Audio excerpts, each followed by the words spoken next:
20 फरवरी को एक व्यक्ति अचानक से थाने में पहुंचता है और जैसे ही पुलिस वाले उसे देखते हैं तो एकदम से हैरान हो जाते हैं क्योंकि उसके पूरे कपड़ों पर खून लगा हुआ था। उसके बाद जब पुलिस वाले उसकी तरफ देखते हैं तो वह दो ही बात बताता है। कहता है कि साहब मेरा नाम चेतन है और मैं फलानी जगह रहा करता हूं।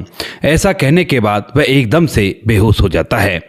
इसके बाद पुलिस वाले उसे उठाते हैं और उठाने के बाद सीधा पहले तो हॉस्पिटल में भर्ती कराते हैं और उसके बाद जब उस जगह पर जाकर देखते हैं जो एड्रेस उसने बताया था तो वहां पर नज़ारा देखने के बाद वह पूरी तरह से हैरान हो जाते हैं क्योंकि उस घर के अंदर काफ़ी सारी भीड़ जुटी हुई थी। पुलिस वाले भीड़ को हटाते हुए जैसे अंदर जाकर देखते हैं तो वहां पर एक महिला मृत पड़ी हुई थी। कौन थी यह महिला और कौन था यह व्यक्ति और किसने क्यों अपना नाम और इस तरह से अपना एड्रेस बताया था, पूरी सच्चाई के बारे में जानने के लिए वीडियो को अंत तक जरूर देखें।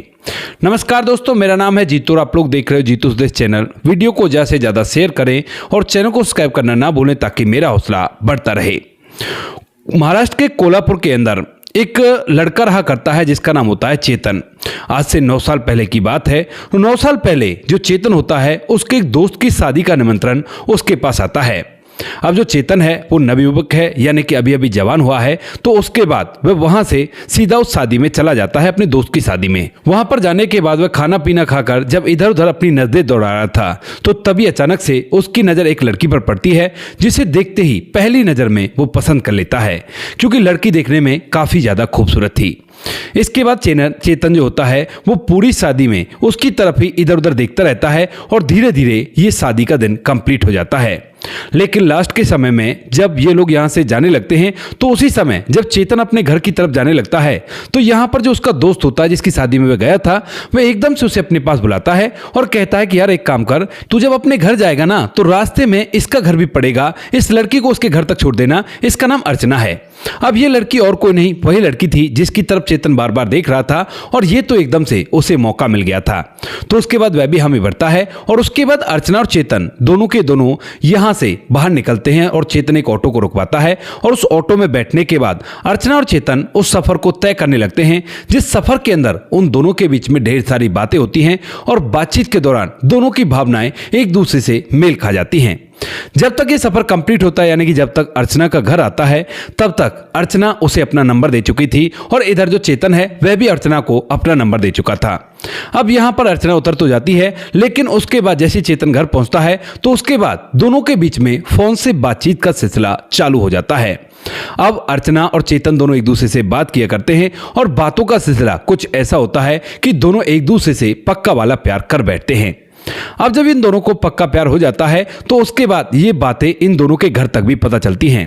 दरअसल अर्चना के घर में उसकी माँ ही माँ है। उसके पिता काफी दिन पहले इस दुनिया को छोड़कर जा चुके हैं और उसकी माँ जो बसंती है, बसंती देवी, उसने उसे पाल पोस कर बड़ा किया है।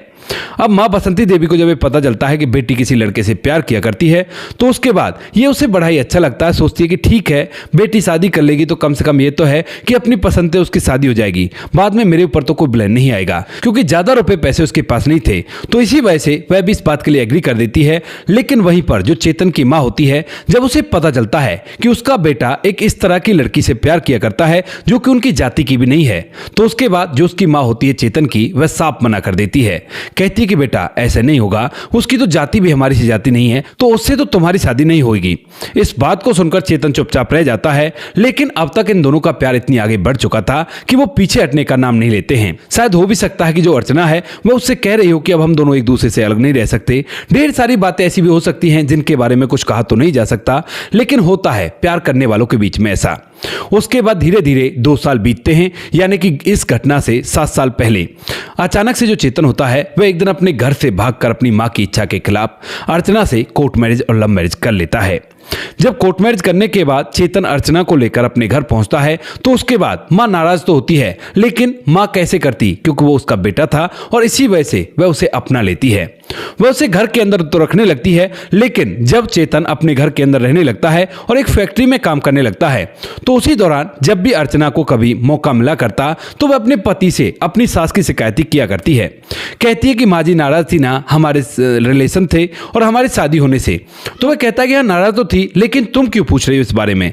तो वो कहती है कि माँ ऐसा ही व्यवहार किया करती है, छोटी छोटी बातों पर मुझसे झगड़ा कर दिया करती हैं और ये बहुत ही गलत बात है। जब चेतन अपनी माँ से इस बारे में बात करता है तो माँ भी उससे उल्टा झगड़ने लगती है। कहती है कि मैंने कहा था कि इससे शादी करके ले आ, जब इससे कोई काम आया नहीं करता तो मैं ऐसा तो करूंगी ही इसके साथ। इन बातों को चलते चलते धीरे धीरे कुछ साल बीत जाते हैं और कुछ साल बाद जब ये बातें कुछ ज्यादा ही बढ़ने लगती हैं, यानी कि सास बहू का झगड़ा कुछ ज्यादा लगने लगता है, तो उसके बाद जो बहू होती है यानी कि अर्चना जो होती है वह चेतन से कहने लगती है कि देखो अब इस घर के अंदर मैं नहीं रह सकती और तुम्हें ना अलग होना होगा अपनी मां से। इस बात को सुनकर चेतन जो होता है वह अपनी पत्नी के प्यार में इस तरह से पागल था कि वह एक बार भी नहीं सोचता है और अपनी मां से कहता है कि ठीक है मां, अगर तुम इस तरह से हमारे साथ नहीं रह सकती तो तुम हमसे अलग हो जाओ या फिर हम ही इस घर को छोड़कर चले जाते हैं। मां भी उससे कह देती है कि ठीक है, अगर तुझे इतनी अच्छी लग रही है ये और इसके साथ ही रहना है, मुझसे कोई मतलब ही नहीं है, तो बेशक से छोड़कर चला जा। यहां से वह इस घर को छोड़ता है और वहीं पर पास ही में एक और किराए का मकान लेता है जिसके अंदर वह अपनी पत्नी अर्चना के साथ रहने लगता है। धीरे धीरे समय बीतता है। यहां पर चेतन तो नौकरी जाया करता है, अर्चना घर के अंदर रहा करती है, लेकिन जब अर्चना अकेले घर के अंदर रहा करती है तो वह एक दिन चेतन से कहने लगती है कि चेतन, ऐसा है देखो मैं घर पर अकेली रहा करती हूं और आगे को हमें बच्चे भी होंगे, तो क्यों ना मैं भी नौकरी कर लूं जिस कंपनी में तुम काम किया करते हो और मैं भी वहां पर काम कर लूंगी, पैसे इकट्ठे होंगे तो बच्चों का भविष्य अच्छा होगा। अब ये बात चेतन को बहुत ही अच्छी लगती है और वह सोचता है कि कितनी अच्छी है मेरी पत्नी। ऐसा सोचकर वह कहता है कि ठीक है मैं बात कर लूंगा और उसके बाद तुम्हारी ड्यूटी वहीं पर लगवा दूंगा। चेतन अपनी कंपनी में अपने सुपरवाइजर से इस बारे में बात करता है और उसका जो सुपरवाइजर होता है वह भी उसको नौकरी लगा देता है। कहता है कि नौकरी तो लग जाएगी लेकिन दोनों की शिफ्टें अलग अलग होंगी, एक रात को करेगा तो एक दिन को करेगा। तो वह कहता है कि ठीक है साहब, मेरी पत्नी को दिन की नौकरी दे दो और मैं रात की नौकरी कर लूंगा। यहां पर यह बातें तय हो जाती हैं और उसके बाद अर्चना और चेतन दोनों के दोनों काम करने लगते हैं। चेतन बड़ा ही खुश होता है और धीरे धीरे 4 से 5 महीने बड़े ही आराम से व्यतीत हो जाते हैं, कोई भी दिक्कत नहीं होती है। लेकिन जैसे ही 4 महीने कंप्लीट होते हैं तो उसके बाद जो अर्चना होती है वह अब जो कि 2 पैसे कमाया करती है तो उन पैसों से महंगे महंगे शौक मौज करने लगती है, यानी कि महंगे कपड़े पहनना, महंगी ज्वेलरी पहनना और साथ में घर के लिए जो मन किया वो सामान खरीद लिया। अब इन बातों को देखकर यहाँ पर जो चेतन है वो सोचता है कि कोई बात नहीं, कमा रही है तो इसे वो शौक करने दो, कोई बड़ी बात नहीं है, यानी कि वो इन बातों को ऐसे नेग्लेक्ट कर देता है। लेकिन धीरे धीरे करके अर्चना के शौक मौज कुछ ज्यादा ही बढ़ जाते हैं और अब तो वह बाहर भी जाने लगी है, यानी कि कहीं पार्टी के बहाने से या कहीं भी कैसे भी चली जाया करती। और ताज्जुब की बात तो यह होती है कि वह अपने प्रेमी और पति जिसका नाम चेतन होता है उससे एक बार यह बताती भी नहीं है कि मैं फलानी जगह जा रही हूं या फलाना सामान मुझे खरीदना है, वह तो बस अपनी मनमानी कर लिया करती है। अब जब बार बार ये बातें होने लगती हैं तो उसके बाद जो चेतन है वह अपनी पत्नी को एक दिन समझाने लगता है। कहता है कि देखो, अगर इस तरह से तुम पैसों को बर्बाद कर दोगी तो उसके बाद बच्चों के लिए क्या बचेगा। उन पैसों को इकट्ठा करेंगे और जब बच्चे हो जाएंगे तो उनका बेहतर भविष्य बनाएंगे, ऐसा मत करो ना। लेकिन इस बात को सुनने के बाद अर्चना को यह बात बहुत ही ज्यादा बुरी लग जाती है और उसके बाद वह अपने पति को बुरी तरह से धमका देती है। जब चेतन को धमकाती है तो उसके बाद पति फिलहाल तो चुप हो जाता है, लेकिन अब जो अर्चना है उसको और भी ज्यादा पर लग जाते हैं और वह काफी ज्यादा घर के बाहर पार्टियों में रहने लगती है। इधर यहाँ पर महंगे महंगे शौक और भी ज्यादा करने लगती है और इन बातों से पति काफी ज्यादा परेशान होता है। इसी परेशानी के चलते इन दोनों के बीच में झगड़ा तकरार हो जाता है एक बार, और जब एक बार चेतन अपनी पत्नी को बुरी तरह से धमका देता है तो उसके बाद अर्चना रूठकर मायके चली जाती है। अब जैसे वो मायके जाती है तो यहाँ पर चेतन, अब क्योंकि घर में और कोई नहीं था तो उसका भी मन नहीं लगता है और वह सीधा अपनी पत्नी को मनाने के लिए पहुंच जाता है। वहां पर ढेर सारी बातें ऐसी होती हैं जिनमें उसकी सास भी उससे 2-4 बातें कह देती है, लेकिन अर्चना को उसके साथ भेज देती है। अर्चना वापस आ जाती है और फिर से सिलसिला इसी तरह से चलने लगता है।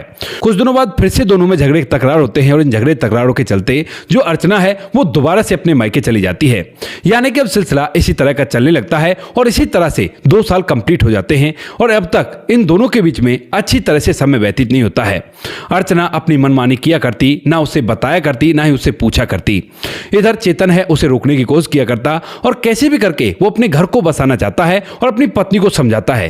कहता है कि अगर ऐसी शौक मौज करने हैं तो फिर तुम नौकरी क्यों कर रही हो, क्योंकि घर का काफी ज्यादा काम मुझे भी करना पड़ता है, तो तुम आराम से घर में रहो। लेकिन अर्चना हर चीज के लिए मना कर देती है। धीरे धीरे कुछ दिन और बीतते हैं और कुछ दिनों बाद जब चेतन काफी ज्यादा परेशान हो जाता है अपनी पत्नी के इन व्यवहारों से, तो उसके बाद वह शराब का सहारा लेने लगता है। सोचता है कि शराब के जरिए अपने गम को भुला दूंगा, क्योंकि उसकी पत्नी उसकी बिल्कुल भी नहीं मान रही थी और जब वह उसे लड़ाई झगड़ा करने लगी थी तो उसके बाद उसे शायद महसूस होने लगता है कि उसकी माँ की भी इसमें कोई गलती नहीं थी। यही जानबूझकर ये सारी बातें क्रिएट किया करती थी जिससे मुझे लगा कि माँ बेकार है। इन बातों को सोचकर वह और भी ज्यादा परेशान होता है और परेशानी के चलते जब वह काफी ज्यादा शराब पीने लगता है तो इस बात का अर्चना पर कोई भी फर्क नहीं पड़ता है। वह खूब देखा करती कि उसकी वजह से उसका पति शराब पी रहा है, लेकिन वह उससे कुछ भी नहीं कहा करती है, ना ही तो उसे रोका करती है और ना ही ये कहा करती है कि तुम बर्बादी कर रहे हो। चेतन अब इन बातों को देखकर और भी ज्यादा परेशान होता है और इसी परेशानी के चलते एक दिन जब वह बिना शराब पिए घर आता है तो अपनी पत्नी को पूरी तरह से धमका कर समझाने लगता है। ये बात है घटना से 10 दिन पहले की, और जब वह इसे फिर से समझाता है तो उसके बाद अर्चना फिर से रूठकर अपने मायके चली जाती है। अब जैसे वो मायके जाती है तो उसके बाद चेतन भी 2 दिन बाद उसे मनाने के लिए वहां पर पहुंच जाता है, लेकिन इस बार अर्चना की जो मां होती है वह उसे कोर्ट केस की धमकी देती है और साथ में धमकी देती है कि कोर्ट केस ही क्या, मैं खुद ही तुम्हें इस दुनिया से विदा कर दूंगी अगर मेरी बेटी को इस तरह से धमकाया और पिटाई लगाई तो। उसके बाद चेतन जैसे तैसे करके अपनी पत्नी को मना कर ले आता है, लेकिन उसके दिमाग में ये बातें घूमने लगती हैं। वह सोचता है कि मेरी तो सास भी ऐसी है और वो मुझे बंधवाई देगी अगर कोई ऐसी वैसी बात हो गई तो। और इन बातों के चलते वह अपनी पूरी जिंदगी को फ्लैशबैक में याद करने लगता है। वह याद करता है कि किस तरह से अपनी मां की ना मानते हुए उसने अपनी पत्नी से शादी कर ली, लव मैरिज करके, और उसके बाद वह अपनी पत्नी के साथ घर से अलग भी हो गया। शायद मां के पास रहता तो यह सब कुछ उसे नहीं देखना पड़ता, लेकिन उसके बाद भी उसने अपनी पत्नी पर विश्वास किया और उसके साथ रहने लगा। उसके बाद पत्नी ने उसकी एक बात तक नहीं मानी, जबकि उसने अपनी पत्नी की इतनी सारी बातें मान ली थी। ये सारी बातें सोच सोचकर वह सोचता है कि अब तो अगर कोई ऐसी वैसी बात हो गई तो मुझे भी इस दुनिया से विदा कर दिया जाएगा उसकी मां के जरिए, तो क्यों ना मैं एक काम करता हूं, इसे इस दुनिया से हटा देता हूं।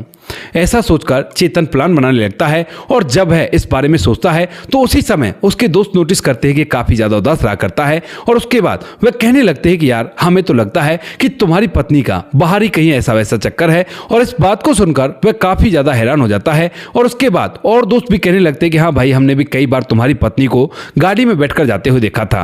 अब तक तो वह सोच ही रहा था इस बारे में कि प्लान बनाकर इसे इस दुनिया से विदा कर देता हूं, लेकिन पक्का इरादा नहीं था। लेकिन जैसे ही उसके दोस्त ये बात कहते हैं तो उसे लगने लगता है कि उसकी पत्नी कैरेक्टरलेस भी है, तो इसी वजह से अब वह पक्का मन बना लेता है कि वह अपनी पत्नी को इस दुनिया से विदा जरूर करके रहेगा।